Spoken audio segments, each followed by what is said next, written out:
Alô, galera, Vasco Análise aqui, Marcelo falando. Domingão aí, né? Dia 29/9. Acabou Cruzeiro 1, Vasco 1. Eu sempre solto comentários aqui, opinião sobre o jogo. Praticamente todas as vezes, sem ouvir a coletiva do Rafael Paiva, mas hoje eu quis dar uma olhada, né? Uma verificada no que ele iria falar. E vou tecer um comentário breve, né? E novamente falou sobre a questão do jogo adiado contra o segundo jogo adiado contra o Galo, que ia acontecer dia 19, ia ocorrer dia 17 e passou para dia 19. Então ele falou, e fatalmente é o enredo, né, o discurso do Pedrinho e do Marcelo Santana, dizendo que faltou justiça para a CBF manter o jogo do Vasco para dia 17. E eu volto a reiterar aqui o meu posicionamento. O Vasco lá atrás, quando jogou com o Furacão pela Copa do Brasil, tinha que ter pedido para que houvesse o adiamento, já que o jogo era quarta-feira e tinham 2 jogadores do Vasco em seleções, né, em datas oficiais.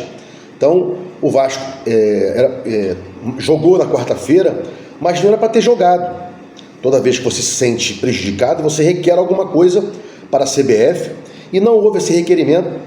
Então agora dizer que não houve justiça, porque a CBF teria que falar assim, não, o Vasco jogou o jogo com 2 jogadores vindo de viagem do dia anterior. O Galo também, não é assim que a banda toca.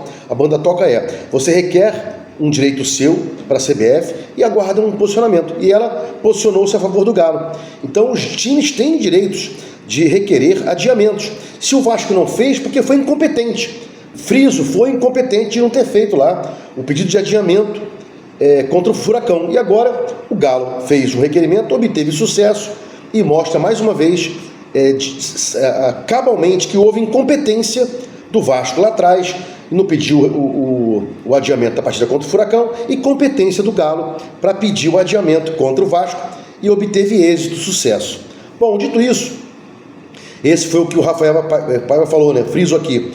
Faltou justiça, blá blá blá. Bom, dito isso aí, últimos 3 jogos, 9 pontos, só conseguimos 2. Jogamos contra o Flamengo, empatamos. Jogamos contra o Palmeiras, perdemos. E jogamos contra o Cruzeiro agora, empatamos, né? 2 pontos em 9. Pouco, mas é um choque de realidade. O Vasco está aí. O Cruzeiro tem peças melhores, o Inter tem peças melhores, o Grêmio tem peças melhores, o Flamengo tem peças melhores, e assim. Futebol não é mágica, não é sorte. A maioria do povo, a maioria do torcedor vai ver o jogo sem pensar nas coisas e tal. Daqui a pouco é vitória.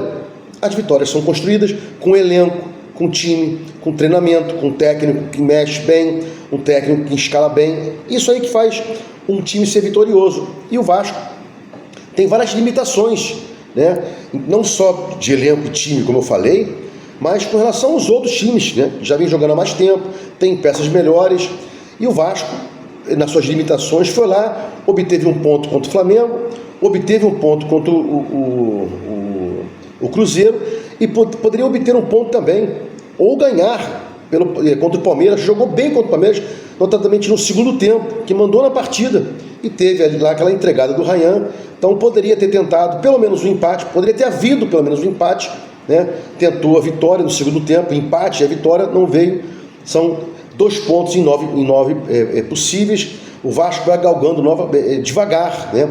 Vai andando igual uma preguiça, né? Não tem jeito. A gente tinha 35, foi a 36, o número mágico para não cair 45, e a gente aí pensa numa Copa Sul-Americana, e por que não numa Libertadores? Tem que tentar até o último momento, né? Não tem peças para ir longe, a gente sabe disso, né? E outra coisa, erro básico no gol do Cruzeiro. Toda vez o time tem que colocar o jogador mais alto contra o mais alto dele. E o Piton é menor do que o cabeceador do Cruzeiro, além de não subir, né? E outra coisa, quem me acompanha aqui verifica que eu sempre disse, há um buraco crônico entre o lateral esquerdo do Vasco e o zagueiro pelo lado esquerdo. Crônico. Onde o Cruzeiro hoje começou a insistir muito ali. E depois, numa bola alçada, gol do Cruzeiro por falha, novamente, na marcação, né? Gol de cabeça do Cruzeiro. E se eu falar para você que o empate foi justo, mas poderia ser Cruzeiro vitorioso, porque o Cruzeiro em dado momento jogou com um a mais, e o Vasco teve várias dificuldades, notadamente porque ainda não tem Coutinho 100%, Paê não entrou, né? Maxime tá complicado de ver esse jogador jogando, então é aos poucos e que o Vasco vai evoluindo. E mais, temos um problema crônico, que é sempre que a bola sobe na entrada da área, a gente leva chutes em profusão.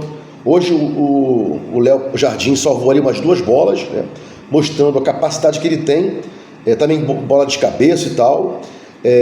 Tem que resolver isso, né? Então o Vasco tinha 7 pontos para o ZR e 7 pontos para o G6. Agora tem 8 pontos para o ZR, subiu 1 ponto, e 10 pontos para o G6.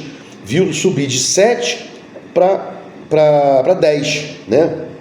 Então, friso, 8 pontos para o Vasco para o ZR e 10 pontos para o Vasco para o G6, né? Matheus Cocão merecia a expulsão? É subjetivo, né? Vi aí pessoal falando, centro de gravidade, não olhou para o jogador. Isso aí não tem nada a ver uma coisa com a outra. Eu posso não olhar para o jogador e dar uma cotovelada e arrancar os olhos do cara, né? Eu posso, ao argumento de centro de gravidade, pisar nos ovos do jogador e não acontecer. E você vai falar, não, mas ele não olhou, centro de gravidade. A questão não é essa. O Matheus Cocão deixou ao alvedrio do juiz, né, na casa do adversário. O jogador, quando caiu, quando levou esse encontro, pisão, entendam como quiserem, parecia que tinha perdido um fígado, um pulmão.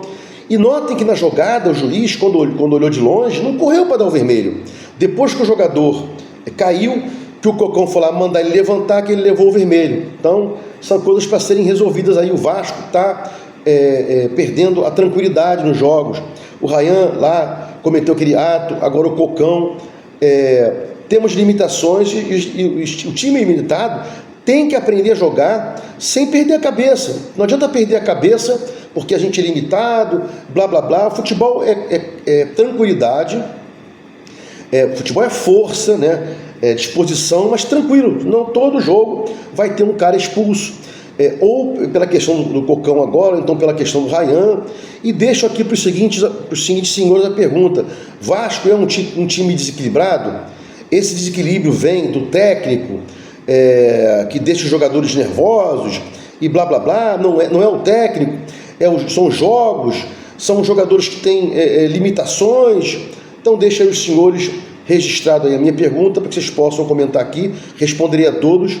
E vamos ver aí, quarta-feira agora é Galo e depois Juventude. Vamos falar amanhã um pouco mais, melhor, vamos falar amanhã sobre Vasco e Galo, ver essa partida aí emblemática para o Vasco e para passar por ela, né, sem graves lesões, ou então vencendo, que a gente tem que fazer isso aí, por que não? E já preparar para o próximo jogo domingo contra o Juventude. Se gostou do conteúdo aqui, se inscreva no meu canal Vasco Análise, dá um like para mostrar no YouTube engajamento, sininho para receber do YouTube as notificações quando os vídeos forem ao ar. Vasco Análise, fique com Deus e até o próximo vídeo.